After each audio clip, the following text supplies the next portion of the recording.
Hi, welcome to NDE TV. I'm Peggy Robinson. Today's guest is Wendy Williams, and she's going to tell us about her near-death experiences. Hi, Wendy. Hi, thanks for having me as your guest, Peggy. Welcome. What happened for me was I was pregnant. I was newly pregnant. We were thrilled because there'd been years of infertility and also two ectopic pregnancies. It was August of 1997, and we did have a little toddler. We had a little girl that was about 18 months old. So we're just over the moon, given that background, to be expecting again. And I'd had just one visit with the OBGYN because it was so early in the pregnancy. Everything looked great, but I just didn't feel right. I had all this heartburn, which didn't make sense to me, only in the first trimester. So I'd called the doctor's office a couple of times and they said, oh, just take Mylanta. Mylanta's safe. So I'm going through an alarming amount of Mylanta. And I'm also having this prophetic dream almost every night, but I didn't know what prophetic dreams were. I didn't know you could dream about something that might be coming up in the future. That was news to me when I was 36 years old. So that's kind of what set the stage. Okay, go right on. So what the dream actually was I would see this big storm out at sea, and I would see this big ship, and everything was just getting tossed about. All these winches and cleats were being torn off. The masts were being torn off. And the ship would always break in two, and it would go down. And I didn't understand. My body was trying, my subconscious was trying to tell me, your ship's about to go down. So you don't need a fancy dream interpreter for that one, but I just didn't know. I didn't know what that meant. So what happened was I was working at home and my husband was at work. We had a little nanny. She would park with the other car with our daughter, our little toddler. And I'm trying to work, but I just do not feel right.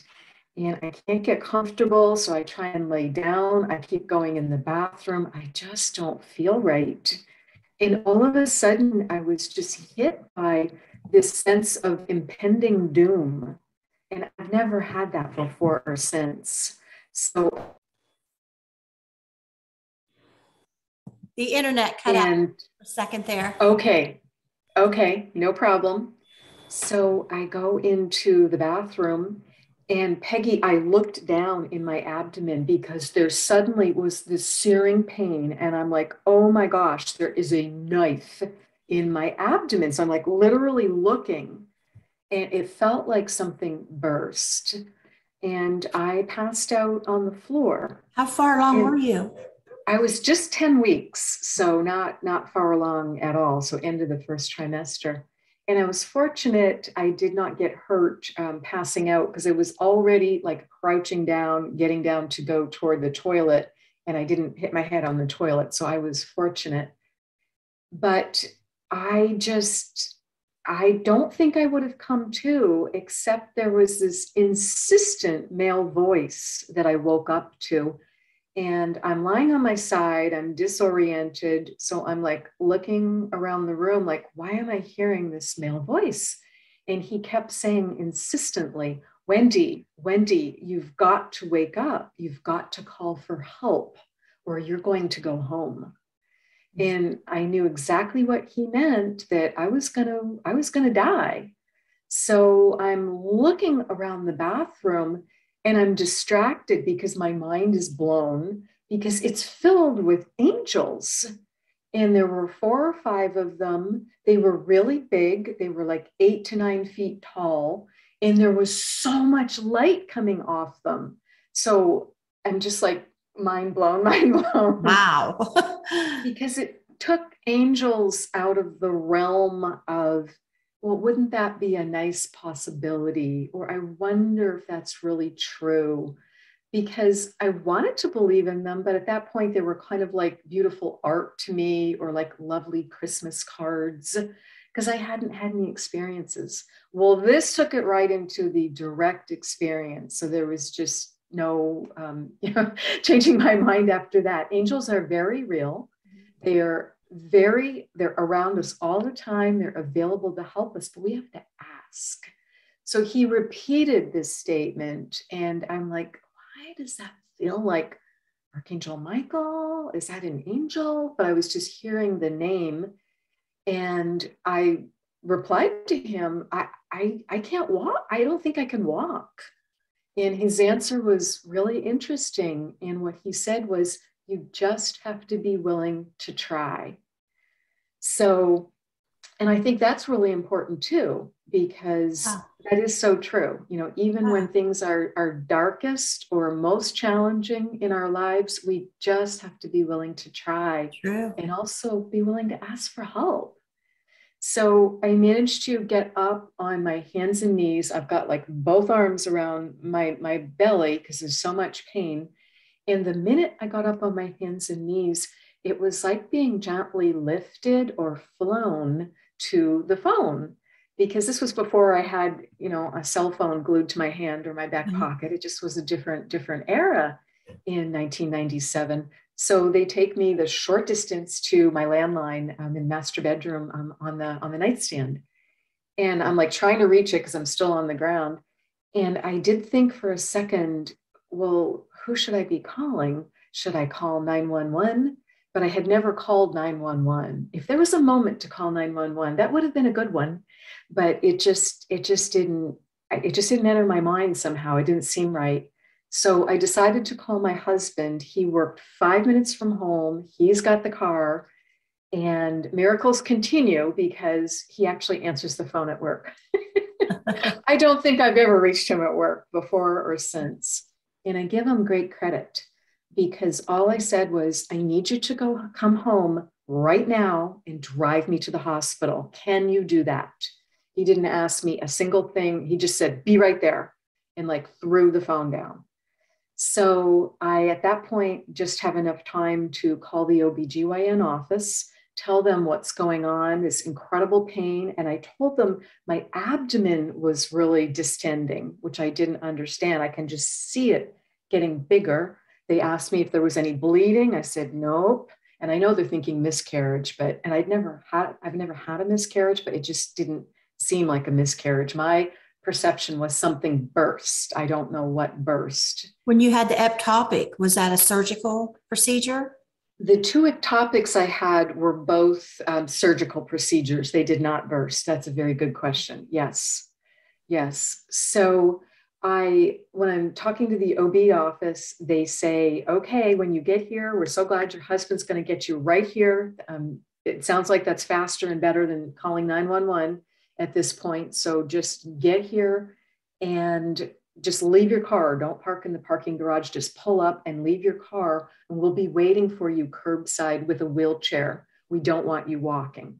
It's like, okay. Good deal. So what was the question? Good deal. That's yes. a good plan like that.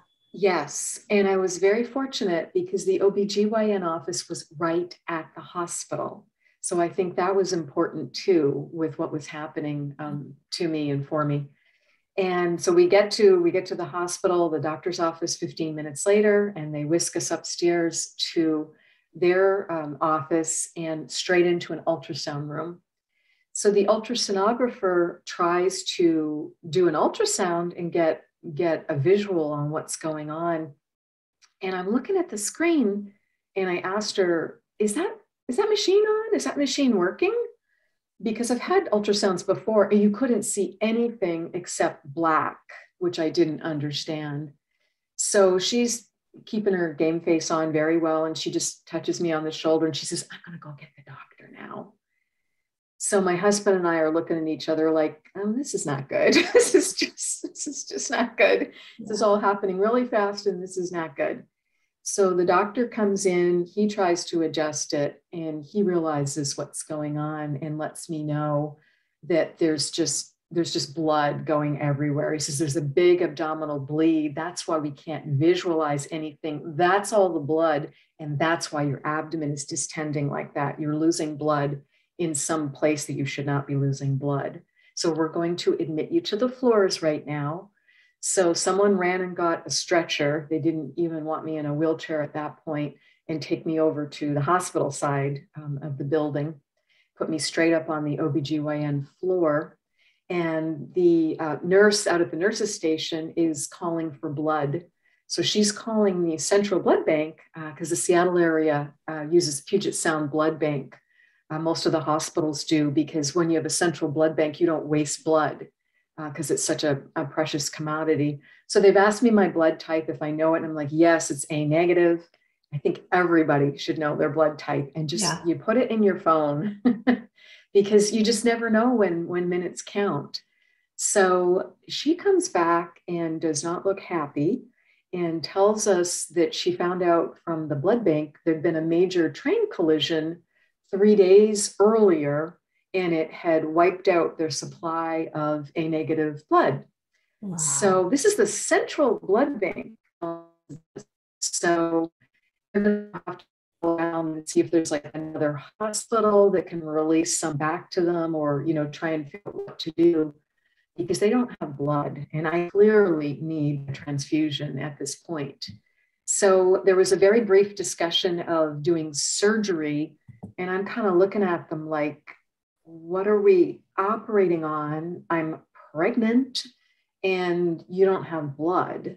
So we all agreed that was not the best decision, and to wait. And I was not able to get out of bed, even to go to the bathroom, just had to lie flat. They're trying to give me pain relievers because I am writhing around on the bed. I am just in so much pain. And the pain relievers weren't working. So they'd try another stronger one. That's not working. So I'm now on morphine within a couple of hours, which I do not want to be on in the first trimester of pregnancy. Yeah. But we just don't have a choice. So did they know at that point what was causing the bleeding? No. We did not do another ultrasound. We didn't do any more imaging at that point. I think they felt that they weren't going to be able to see anything based on having tried to do the ultrasound in the doctor's office. So I did get blood maybe 6 or 7 hours after arriving in the hospital. Wow. I think it was. So they hang that blood, and I can just see we go through the bag really, really fast. And then they're hanging more blood. I'm just trying to breathe. I'm just trying to catch my breath because this has all been so fast. You're in pain that whole time? Well, the morphine was definitely helping, but now I'm like really upset that I'm on morphine. Yeah. Just that I'm having transfusions. This is not the way to a healthy pregnancy. Right. Clearly. So what we did was we felt the best decision was wait and watch for a couple of days. And certainly they're taking excellent care of me. We're checking my hematocrit and other things every day, just doing everything that they can, but just hoping that it's going to resolve and that the bleed's going to stop. We're all hoping for appendix, gallbladder, we don't know what this is. So I think it was day 3 that my OBGYN came to me, and I was so grateful to have a friendly face that I really trusted and really knew, because I'd not only delivered with him, I'd had the 2 ectopic pregnancies with him, I'd gone through the infertility with him. So I really appreciated that he was there. And what he told me at that point, I think it was day 3, was, Wendy, you're officially bleeding out. We cannot, your hematocrit just keeps dropping. We can't transfuse blood any faster. So we need to do surgery. So I signed the paperwork at that point and have agreed to surgery. I'm feeling good about the team. It's going to be my doctor and one of his associates. And I'm at a hospital, even though it's my local community hospital closest to home, I'm at a hospital where they do about 5,000 deliveries a year. And the implications of that are they also see a lot of GYN complications. And I knew they had the full infrastructure, for whatever was going on, because I had a healthcare background. So I am kind of like checking this off in my mind, because there was some discussion, should we transfer you downtown? I'm like, no, I'm right where I need to be. So that means a lot too in those situations. It does. You've got to feel that really meant a lot. So we've agreed to surgery. I get served my dinner, promptly at 4:30 in the afternoon. It's a hospital. And no one's in my room at that point. So I finish the meal, and it's like, I've got to just try and relax and like conserve my strength. And I try to picture a positive outcome. I'm just trying to visualize that for the next day's surgery. I'm first on the surgical schedule at like 6:30 in the morning. And the minute I visualize a positive outcome, I pop right out of my body. I leave my body. It's like, oh, that's the best outcome. That's interesting. And I look back and I see myself in the hospital bed. And I remember thinking, oh, she looks like a wreck. She's whiter than a ghost. She's whiter than those sheets. And oh my God, couldn't they have at least combed her hair? Which kind of cracked me up because, I've been in bed for like 3 days. There's been no mirror involved. And you're judging. And I'm like judging. My hair's like the wild woman of Borneo. And then I'm like, why am I referring to myself in third person? And I realized, oh my gosh, I'm a soul. I'm in pure soul form. I feel fantastic. No more pain. I'm not worried about a thing.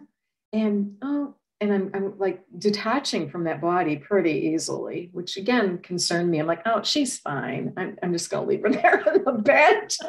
Because what caught my attention, Peggy, what I was so drawn to was there was this gorgeous white light coming down from the ceiling of my hospital room. I'm like, I am going up there. So it was like being just magnetically pulled. And I just pop right out of the hospital. I go up above it and I can see the grounds of it. And I know the area pretty well. And I can just see it's like getting further and further away. Now I'm looking at like the neighborhood and then the town and then the state and then the world. And I'm like, woo. And as I'm traveling, I'm thinking, oh, please don't make me walk through one of those long tunnels. That just sounds exhausting. I don't think I'll be able to walk to the other end of it. I knew very little about NDEs in 1997, but that had evidently worked its way into pop culture enough that often in an NDE, you go through this tunnel. You didn't want to walk. Right. I'm like, I can't make it. It's too far. So the minute I think it, this beautiful escalator comes in for me. And it's pristine. There's no one on it. I know it's just for me. So it was this instant manifestation that I was not used to. It was like, wow, you just have to think it and it's there. And there was all this light coming up from it. So I plop myself on the escalator, so grateful to catch a ride. And I just at that point go up and up and up. And it takes me up to the point where the escalator ends.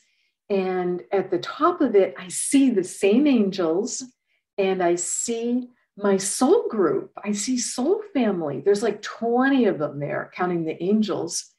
And they all just give me this huge group hug when I get home. And that unconditional love, it's really hard to verbalize how big a deal that is.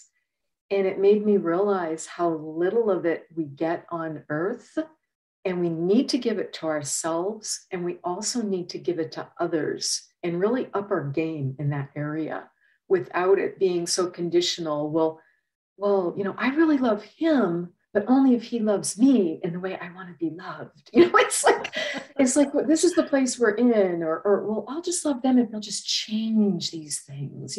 We're so conditional about it. We're crap, aren't we? We're just crap. It is. It really is. So feeling that unconditional love was amazing. And I could have stayed there forever in that hug. But the same angel who, again, I heard and recognized at this point as Archangel Michael said, Wendy, welcome home. We're so glad you're here. You made it. You've done nothing wrong and you can stay. You're welcome to stay, but you're going to have to decide quickly. So let me tell you some things, because the minute he said I could stay, and I was already I'm trying to like jump and like look over their shoulders and look around them. I'm kind of like a little kid, like, oh my gosh, it's all here. I can't wait to get back into everything. But I realized they were holding me there for a good reason and wouldn't let me take another step, because I don't think I could have gone back to my body. So what Michael told me was three things. He said, number one, if you choose to go back and have the surgery tomorrow, you will have a successful surgery. You will fully regain your health. So that was huge. I'm like, oh, phew. And number two, he said, your baby will be born healthy. This is like the weight of the world off my shoulders now. I'm going to be okay. The baby's going to be okay. And then number three was the zinger. And if you choose to go back, your life is going to be very difficult, likely for many years, because you're not on your life path and you're not living your purpose. So I'm horrified. I'm 36 years old. I want to be doing the right thing. And I'm like, oh my goodness, please tell me, what should I be doing or not doing? What do I need to change? That is just amazing that they were that specific. They were so specific. So he just gently shook his head. And there was so much love in it, but he was clearly not going to tell me. So I'm kind of like looking around at all the others. I'm thinking, oh, come on, there's 20 beings here. Someone's got to give. There's got to be a chatty Cathy in the group. There was not. So they're being silly with me, I think, to help me raise my vibration again. You said there had to be a what in the group? I thought there'd be a chatty Cathy. I thought someone would spill. Oh. I thought someone would give up the information. But they're being silly. They're putting duct tape over their mouths. They're like locking their lips and throwing the key away. Okay, I just need to relax. I need to be so grateful for what I've been told, what I've been shown, for this unconditional love that I've received, that I have a choice. This is all incredible. It is. So Michael asked me at that point, what do you want to do? You need to choose, and choose now. And the minute he asked me that, I saw my toddler's face. Oh. Got this gorgeous little girl with this dark curly hair, and she's got these big green eyes. It was the easiest decision I've probably ever made. I said, I'm going back. I'm going back, because I'm not only going back for my daughter, I'm going back for another new baby. And I'm going to regain my health. This is a really big thing, because I'd had a lot of health issues. So I said, basically, put me back in, coach.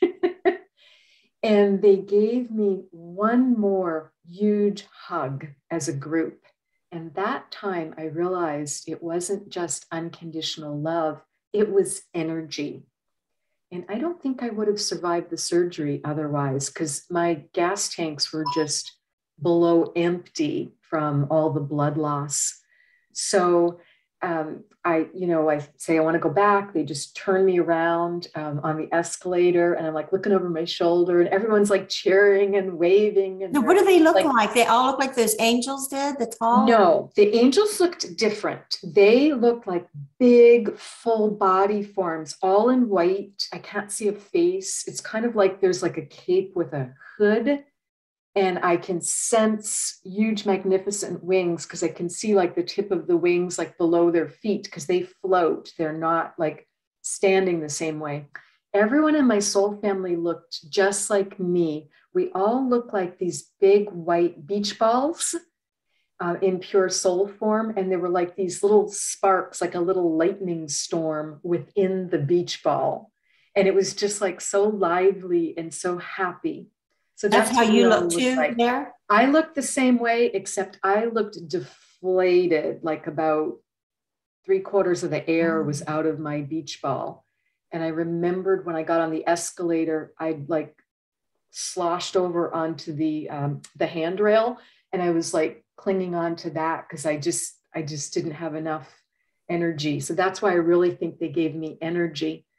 And what was so cool, even though everyone looks alike, of my soul family and soul group, except the angels look different, I recognized all four of my grandparents. And that was amazing to me because I knew my mom's parents. I know my maternal grandparents quite well. I'd never met my dad's parents. They died before I was born.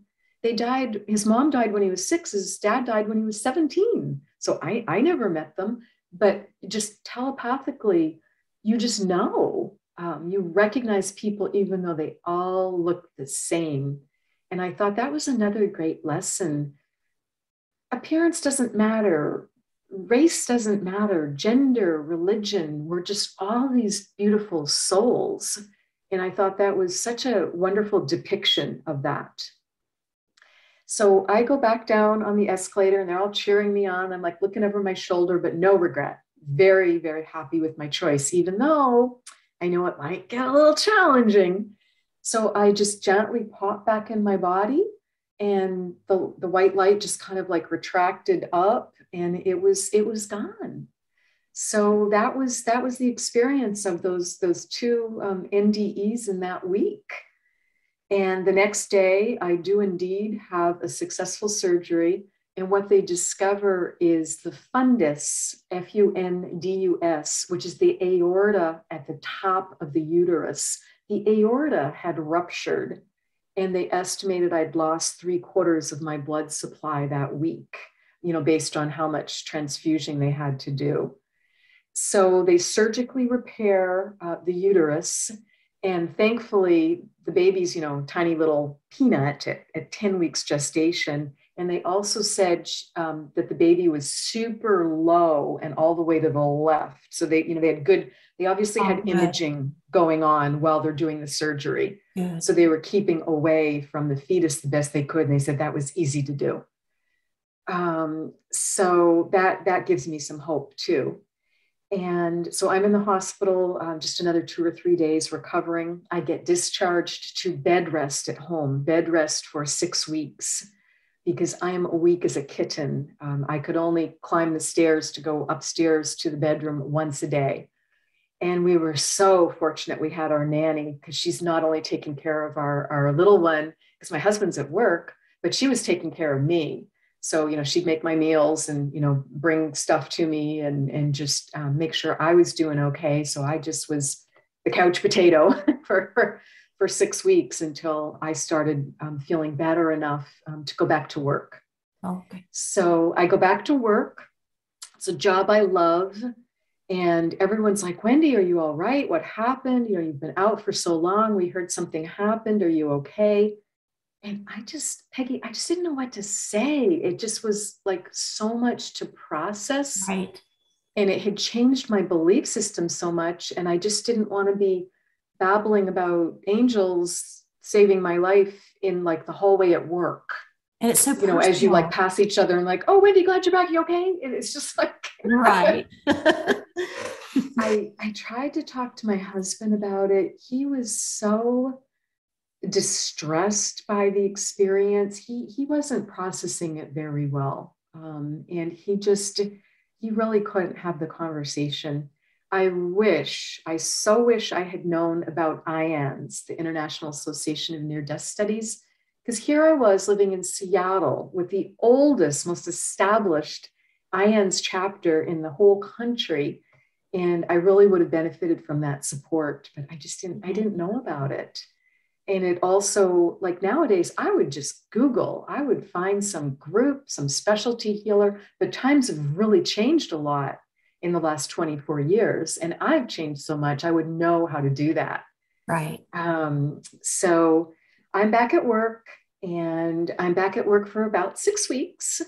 And I get called into my boss's office on a Friday afternoon. I don't think a thing about it. My boss is great. We have a great relationship, great performance reviews. I think he just wants to, chit chat about the weekend or, something like that.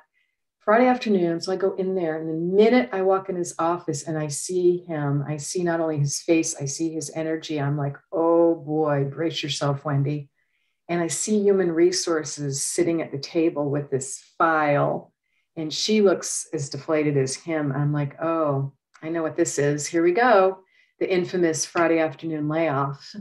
So I get laid off. I am not happy. I take it really hard because it's not only a job I love that pays very well, that we really counted on, but I'm pregnant. I'm Yeah. still recuperating, and I hold the health insurance for the whole family. No. So we now have no health insurance for my delivery. So it's like, what the heck? And I remembered what the angels said, things are likely to get very difficult. So it's like, okay, take a breath, Wendy. We'll have to figure this out. So they're as kind and gracious with me as they can be. I'm going to get great references. I get a severance package, or like, please go ahead, Wendy, file for unemployment right away. Just anything we can do, let us know. But unfortunately, your job is gone. So I go home and, have to tell my husband and our nanny that there's going to be some changes. Our daughter is way too little to understand. And so we're trying to figure out, like, how do I job search? I'm now visibly pregnant. How do I job search? What should we be doing? Because we had just purchased a home not long ago. So we're heavily mortgaged because we're expecting another child. We had just purchased a minivan because we wanted the 2 sliding doors for the two babies. And what happens is 1 week later to the day, my husband comes home from work about 3 hours late. He had not called. And I thought, this is really weird. What's going on? I hope he's okay. And he walks in the door like 8 o'clock at night on a Friday, November of 1997, and says, and I could just see, I was like, I've never seen him look so dejected. And I was like, what is wrong? What's going on? Are you okay? And he said, you need to sit down. We need to have a hard conversation. I have something difficult to tell you. And what had happened, he was one of 5 owners in a successful software company he'd owned for several years. And he said, we've gotten into a really bad place really quickly. It was like being run over by a train. And I thought, yeah, that's been life lately. And they'd had to lay off essentially everyone in the company, and they were going belly up. And just the 5 owners were left and 1 or 2 other employees. They had to figure out how to get out of their lease because, of course, this was before so many people were working from home. It's 97. You've got a big, nice office in downtown Bellevue, Washington, which is expensive. And he also tells me, I've just gone to payless paydays. So you need to understand that. And I'm looking at him going, payless paydays. What does that mean? That does not compute. Those words don't go together. And he's explaining, well, I'm going to be working probably 80 hours a week or more because we've got to get everything wrapped up from this business having gone belly up. I'm going to be doing programming because we just laid off all the programmers, and we've sold contracts that I've got to finish up, or we're going to lose our reputation, perhaps forever in this industry. So I've got to do programming. I'm like, oh my gosh. So I'm like looking at him going, you've got to be kidding me. This just has layers to it. And I did manage to say, I'm so sorry. This must feel horrible because it's not only a layoff, it's his company. Yeah. And that's like so deep and personal. That's your baby. That's your dream. And it had been doing well. And that's why we had moved forward with the new house purchase and with the minivan purchase. So I said, I get it. I said, take the weekend, just grieve, breathe, just take the weekend. And then Monday, you can file for unemployment. And he's looking at me like, no, I can't file for unemployment. I'm like, why not? And he explained, well, I'm self-employed and we don't have the option of unemployment insurance. So I'm like, great. So we're now officially a family of 4, counting the nanny, with 1 more on the way. No income, no health insurance, except my little unemployment check. And he won't agree to take another job. I'm like, can you please just take something part-time, just something to get some cash in the door here? And he won't agree to do it. And I'm not having any luck finding one, partly because I'm pregnant, partly because I am still not feeling well, because knowing that the aorta, the fundus, the uterus had already ruptured at only 10 weeks pregnancy. The doctors had told me, we're going to have to really follow you closely because all the pressure of that amazing, wonderful, huge growth that you go through during a pregnancy, that's putting a lot of pressure on the uterus. So they didn't know if it was going to rupture again. So I'm going through a very high risk pregnancy. I've also, had that, not only the surgery and the original rupture, but I have gestational diabetes, and there had been all the blood transfusions, and there had been the morphine. I'm not a happy camper. Right. So my husband won't agree to look for a job and do something part-time while he wrapped things up. And he won't even have the discussion with me. So we're starting to kind of go in two different directions from all the stress. And he asked me to please take care and figure out all the finances at home because he can't do it because he's got to do it for his company. So I'm like, okay, we're smart people. We can figure this out. We're resourceful. We'll figure this out. But it was November of 1997. And we didn't know at that time how deep that recession was going to come. That little joke about it's a recession when your neighbor's out of work. Well, it's a depression when you're out of work. Right. When it's both of you. And our nanny's on contract. We can't let her go. We've got no option to do that. So I'm like trying to, stretch our savings. I'm trying to cut costs. I'm trying to get a new credit card. Of course, we're not going to qualify. We're maxing out our cards. We're using our savings. I'm just like applying every strategy I can here. Keep afloat. That boat trying to keep our head above water. And I call the lender for the house because I made a list of all the monthly bills. I'm like, well, let's just work, big number down. Let's go top dollar down. So I call the bank that holds the mortgage and very succinctly, the most upbeat way I could, explained what was going on and asked if we could be approved to have a lesser amount for a short time period. Could we skip a payment? Could we make half payments? What could we do? The answer I got was, thank you for letting us know. We've now red flagged your account. And as soon as you fall behind, we will be repossessing your home. Wow. And I'm like, wow. I have essentially the same conversation with the lender for the minivan, and they said they would be repossessing as soon as we missed payments. So we carry on in this just pressure cooker for like another month or two. We've now like run through, my severance and blah, blah, blah. And I don't have any moves left. So it's like, okay, we're at the point where I'm going to need to ask for a personal loan from friends or family because I just don't know what else to do. So we were very, very fortunate. Bank of Mom, my mother, stepped to the plate, which I'm sure was not easy to do. And what we negotiated with her was she would just pay the bills every month. It would be, a different amount, whatever we needed to keep afloat. And we just kept a running list and had a signed note with her that we would be paying that back as soon as we both got back to work. So this had happened in November. And I swear it must have been a lot of planetary astrology going on too, Peggy, because what happened then, I deliver on Friday, March 13th. And it was very humorous. There were 13 babies born in that hospital on Friday, March 13th. I deliver our beautiful, healthy little girl. I was able to get insurance, which was another time that Michael spoke to me. And I was starting to realize I didn't know what clairaudience was. I didn't know what the psychic clairs were, but I was starting to hear him.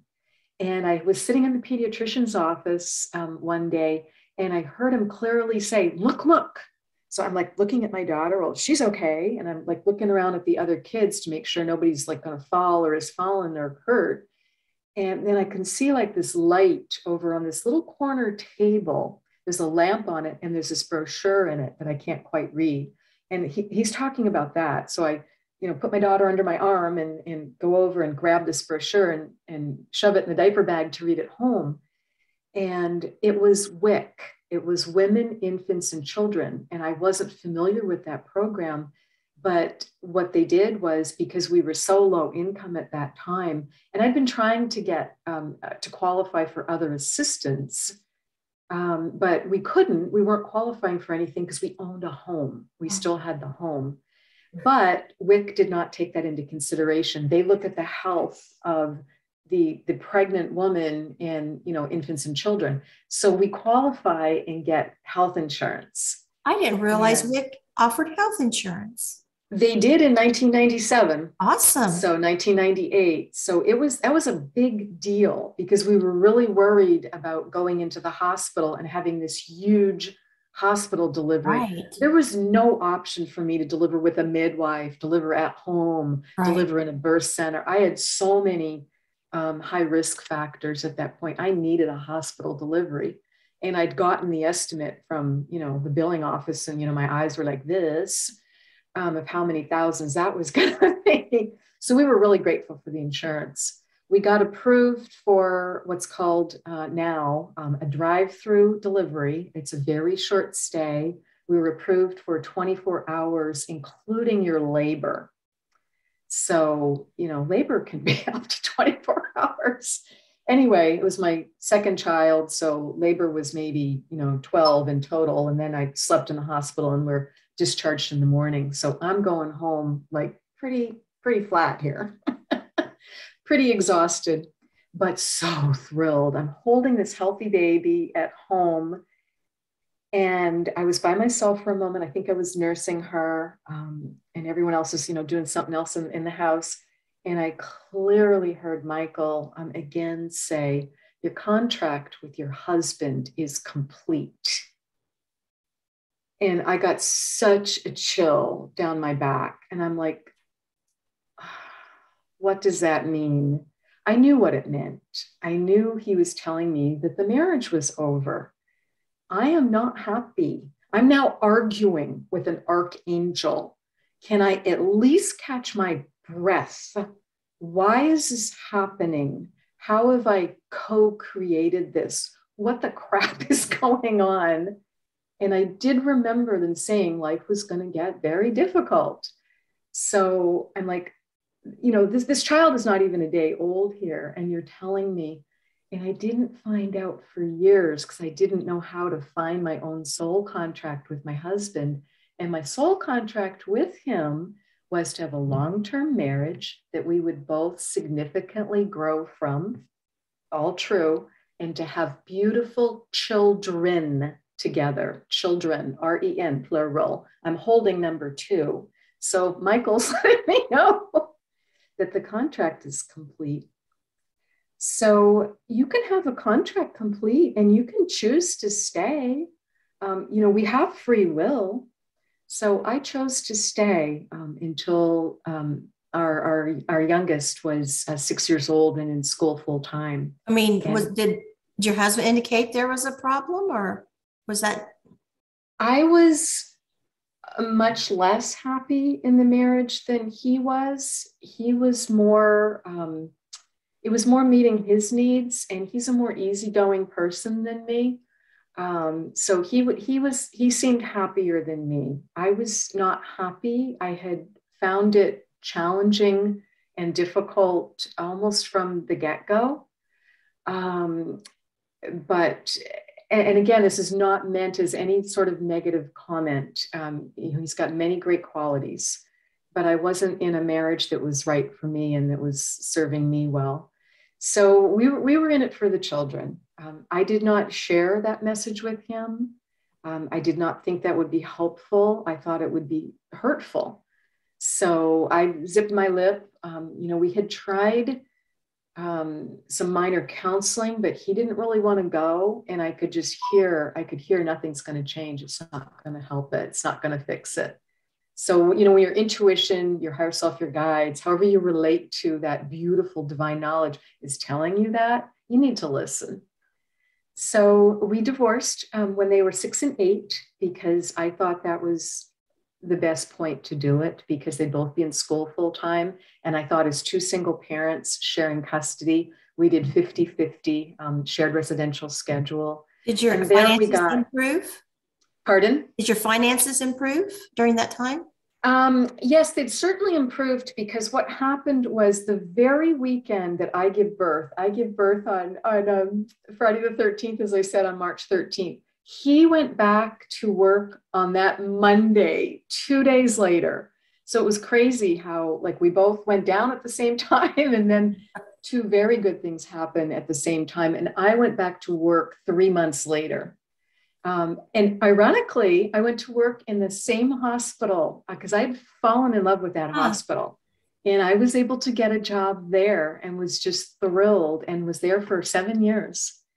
So finances has certainly improved, but there was some debt to work out of that time period of what had happened, and so we're doing our best, but we divorce. We agreed to this 50-50 schedule, and there we were fortunate again because by that point my mother had retired. She's living all the way out in Boston. We're in Seattle, so 3,200 miles apart.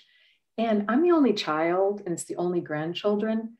And what had been happening for her was her friends had been either passing on, moving, and people had been saying to her for a year or two before she retired, well, why don't you consider moving out to Seattle, where Wendy and John and the kids are, because, what's really holding you here at this point? So the seeds were starting to kind of plant in her mind, even before I called her and told her, Mom, I've got hard news to share and we're going to be getting a divorce. So she at that point said, well, how about if I move out to Seattle to help you guys out? And my response was, that's amazing. That's wonderful. But, don't you've got to do it because you want to do it for you. Don't do it to save us. We got to figure our own stuff out. We have to be responsible here. But she did move out, and the plan was for Mom and I to buy a duplex. We thought we could buy a duplex and either, live in half of it or like get condos in the same complex together or something like that. Because my ex-husband stayed in our former house. So he stayed there to, give the kids stability because they could have the same school for a while. And, you've got sports and Girl Scouts and just they're friends. We thought as least change as possible to them. So I moved out and moved just 5 miles away to keep in good proximity to each other. And my mom and I originally purchased a home, but the reason we purchased it together is an older home had an empty back lot, and that's what we were going to build on. So that's where the next real challenge came up. Literally the day that we're purchasing, she and I, again, we're going fully in to make this purchase. And I get laid off again, literally the day that loan is going through. And I'm thinking, this is fascinating because it's Friday. And I know they checked everything. I know the lender checked everything on Wednesday because I got the all clear on Wednesday. I thought if they're doing their job, they should be doing a last check on Friday, the day of. So I'm literally sitting in the driveway at the new house. In Washington State, you don't have a closing in person. You're not there with the buyer and the seller like is done in some states. So the closing is more of a arm's length transaction. And I'm just waiting to hear from the lender that it's been closed. And then the realtor will give me the number to the lockbox and I'll be able to go in the house. So I'm waiting alone. And it's about an hour before the closing. And I'm thinking, are they going to check? Because if they check again, they're going to find out I'm unemployed now. I've just been laid off.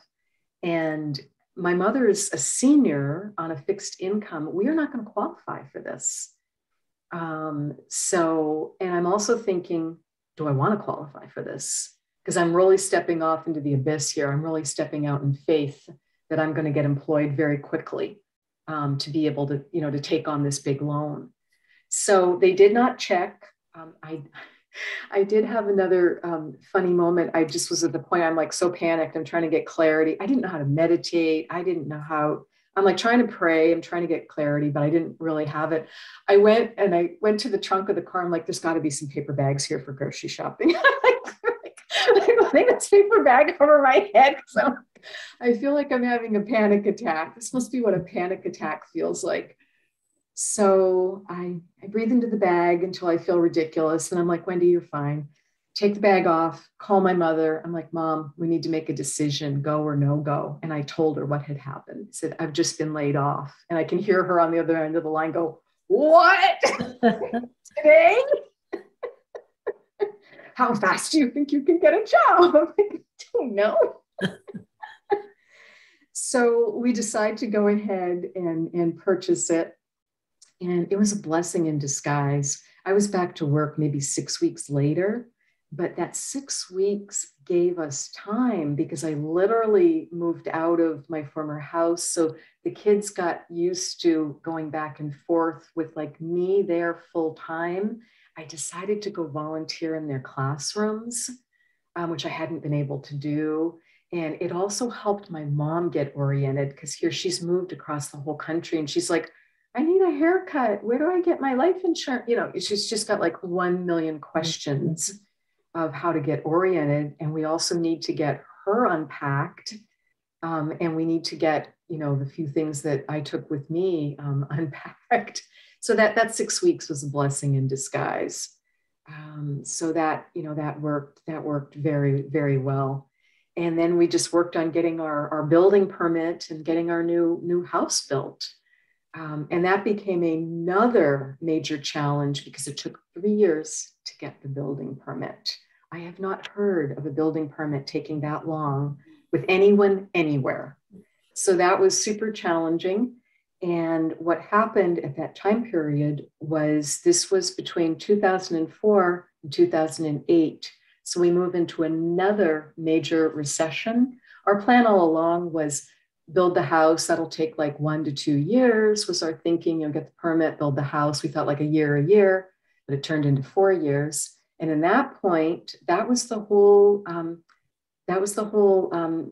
banking scam, and just people had been lending money that was way more than properties were worth. So our property, we owned this older home from the early 50s. It was like our placeholder house. It went totally upside down in value.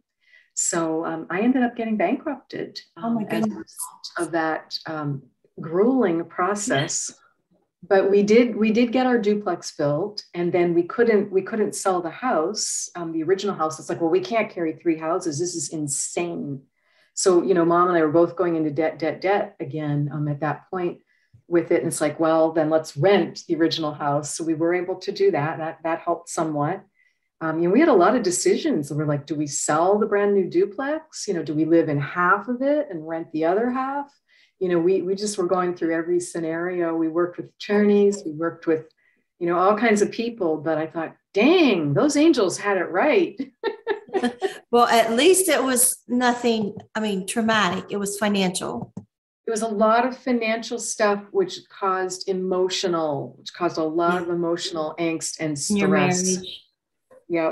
But we did get to a happy place. We finally got the older home sold off. We were able to do a short sale, and it's like, well, let's call a spade. My perfect credit rating. And we both had like amazing. Mom and I both had amazing credit ratings. It's like it's already been tanked. So you know, it is what it is. And it was interesting. Again, I heard Michael say at that point, Wendy, you need to let it go because you're both expert players in a game that no longer exists. I thought, oh, that's very telling. Yeah. So it's like, okay, let's just focus on, you know, we've got the short sale is done, you know, 7 years for the credit, whatever. You know, we're so thrilled, so grateful for our new homes. We love them. We still live in it. It's 14 years later. We still live in it, still love it. Let's just focus on, I've got, you know, enjoying my job. Life was going really well. And when we moved in and got everything settled, my daughters were now 12 and 14. So it's 6 years after the divorce, and I'm feeling really good. Life is just really, really good again. So I'm like thinking, what's the next step? It's like, oh, I'm ready to meet a wonderful man. I'm ready for a nice guy. And then I'm like, how do you do that? I haven't been on a date in 25 years between, the long marriage and then the rebuild. And so I went to the right source and I asked younger girlfriends who were actively dating. And they said, oh, Wendy, you just need to go on match.com. We just need to help you put together a profile on Match. Because I'm looking at them like, what is a match? What are you talking about? I don't know. I don't understand the whole concept of what online dating is. So girlfriends helped me.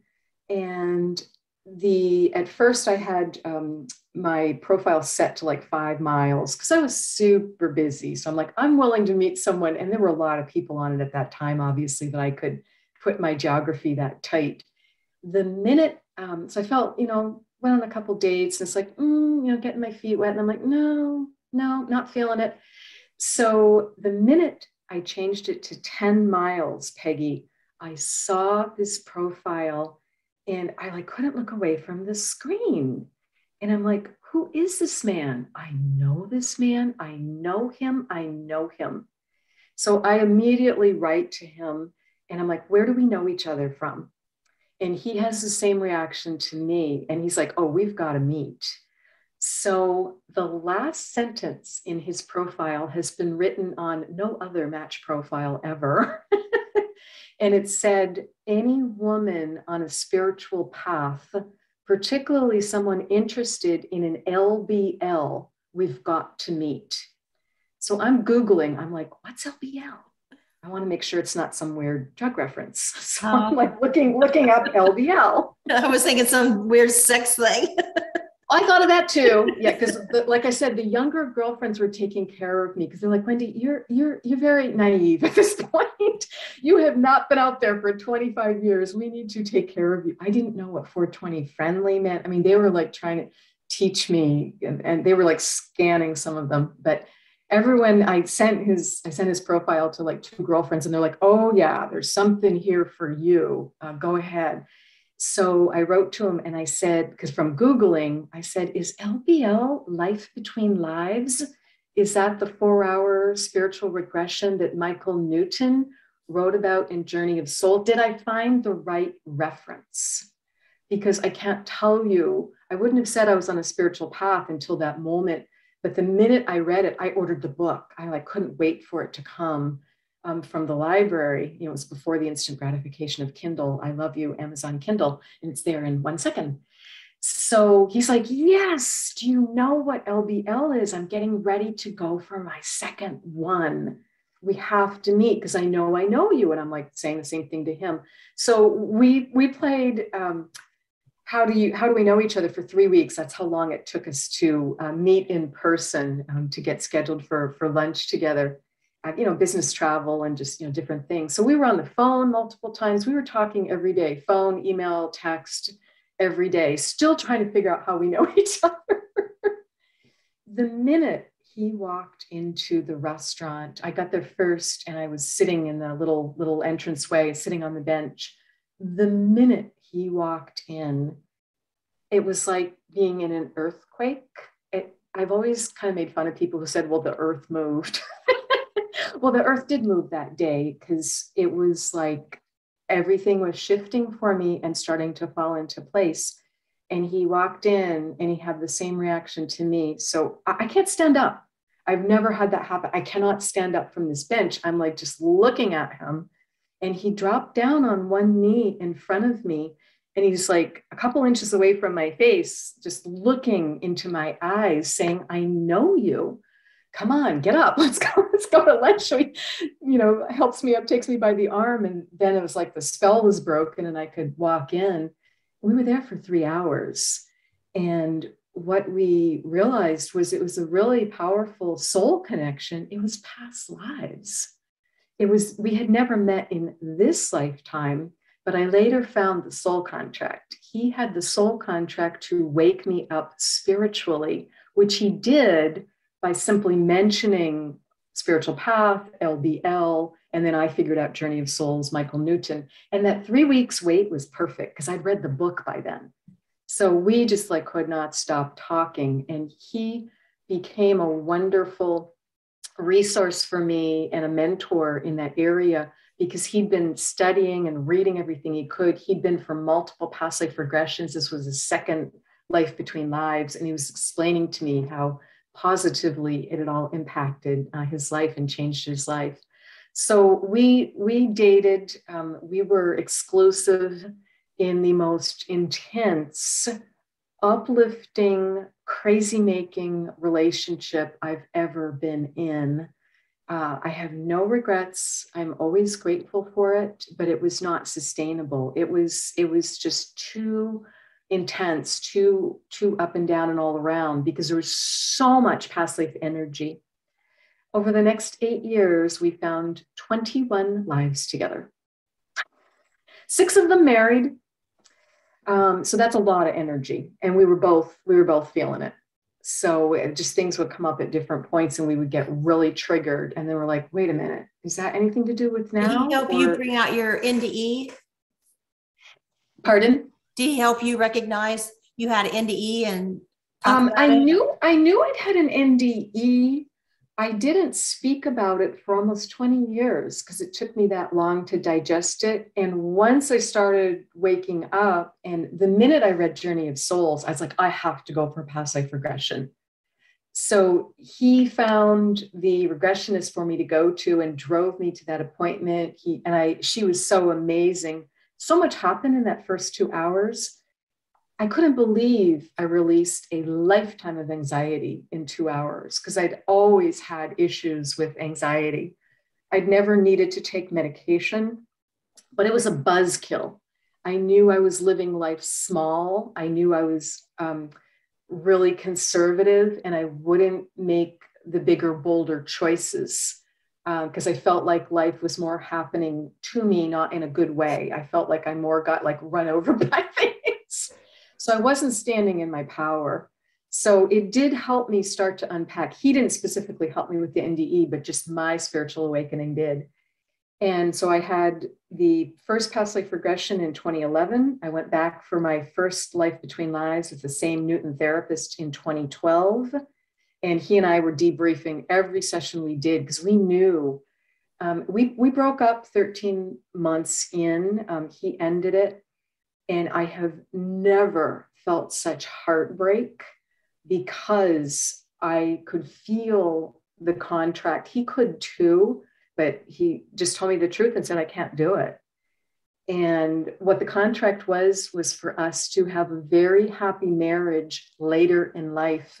And we were meant to help others with their spiritual awakenings. We were meant to write books together. We were meant to be on radio and possibly TV together. And the fact that he opted out from all that, I felt like there was nothing left. It just, if I hadn't had 2 beautiful daughters, I really think I would have gone home at that point. I would have just been done. Broken heart syndrome really is a thing. And you just have to really support friends, whatever level of grief they go through, because it can be very, very physical. So, but again, it was absolutely a blessing in disguise because our values did not align. So it lasted 13 months, your relationship? 13 months, he ends the romance, and we can't agree on monogamy, bottom line. So, and neither one of us is going to change. That value just could not be reconciled. So I worked with a spiritual teacher to end that contract. Because why am I going to be tied to a man? This is not going to work. This is irreconcilable difference. How wonderful to know it on the front end. So that was good. But so I thought, okay, we've got our closure. We've said everything we need to say. We had an amazing conversation a few days after he had ended it. And I thought, okay, it's all good. Let it go, move on. Which is what I've always done. I've never felt the need to get back in touch with someone, just be kind, be peaceful, give your closure and let it go. But what happened was, because we had so much more work to do, but we didn't know it at the time, that we would keep meeting, we would keep running into each other in the most unbelievable, ridiculous places. But we had kind of built a network. We had like common friends at that point. And, you know, it's like he was going to my favorite restaurants and I was going to his. And, you know, we'd bump into each other at the movies. And it was like, oh my goodness, because we only lived 10 miles apart. And what I realized was, I was like, Wendy, you got to get clarity on this. If you ever keep meeting someone like that, I say you have unfinished business. Buckle down and figure out what it is. And we then became spiritual seekers together for 7 more years. And that was the right thing to do. That's how long it took us to work through all those lives and learn those lessons. It fully got me on my path because I needed answers and he wanted answers as much as I did of why did this feel so fantastic in the beginning? And, you know, why did it go so wrong other than the obvious of we have a core value that doesn't match. So, you know, why would you have that contract if you just, you know, don't match on that? So I went to an astrologer, went to a numerologist. He was still having past life regressions. I was having past life regressions. We always showed up in the other ones and we'd get like more pieces of the puzzle. So Pegi, it was like we'd finally gotten like the frame in on this 1,000-piece puzzle. And then we started to be able to fill the pieces in faster and better. So we went on some past life pilgrimages together. We drove to places where we thought we might have had a past life together before. That was really helpful too, being able to close out more energy that way. So that's what happened. And it started with the NDE and then took this, crazy ride with spiritual awakening via Match.com. Who says that ever?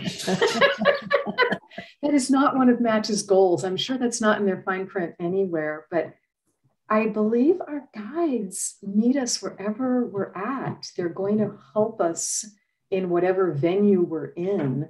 So, you know, if you're meant to meet someone in the potato aisle at the grocery store, you're going to do that. It's wherever we need to meet. Your girls doing well?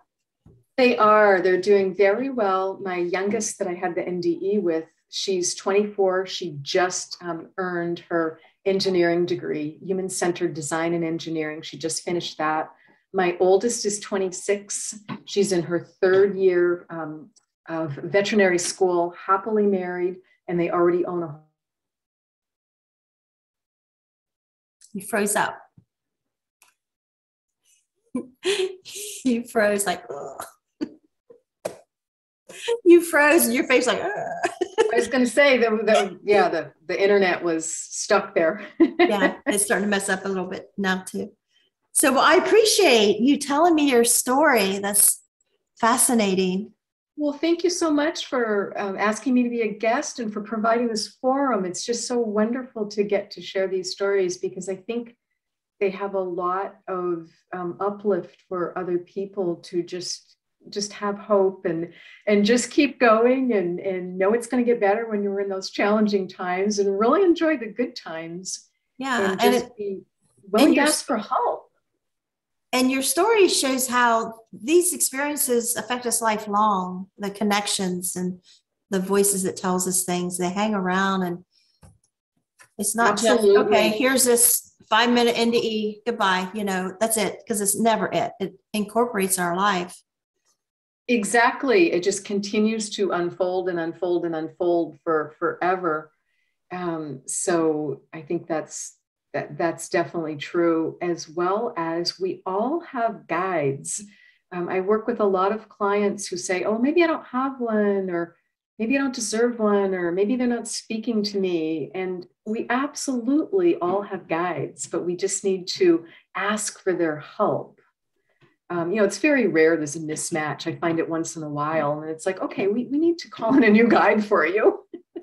So sometimes we'll do that, but that's pretty rare. Yeah, and I think it sounds like it began with, you know, when you almost fell into the toilet there with, what was it, like not to wait or something like that.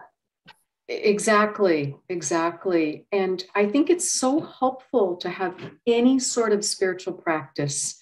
And you don't have to meditate for hours a day. If you've just got 15 minutes, and it doesn't have to be meditation either, because a lot of people will say to me, oh, Wendy, I'm like so, hyper, high energy, monkey mind. Well, go for a walk. If you can be by trees or water, it's ideal. You're just trying to calm that left brain that's like too busy and get your center. And it can be yoga, it can be running, it can be anything. There's so many wonderful spiritual practices, but like picking up a phone, see if anybody's there. Anybody's going to come on, letting that airway open up and listen. Absolutely. Absolutely. Well, thank you so much. My absolute pleasure. Thank you for having me, Peggy. Bye-bye. Bye-bye.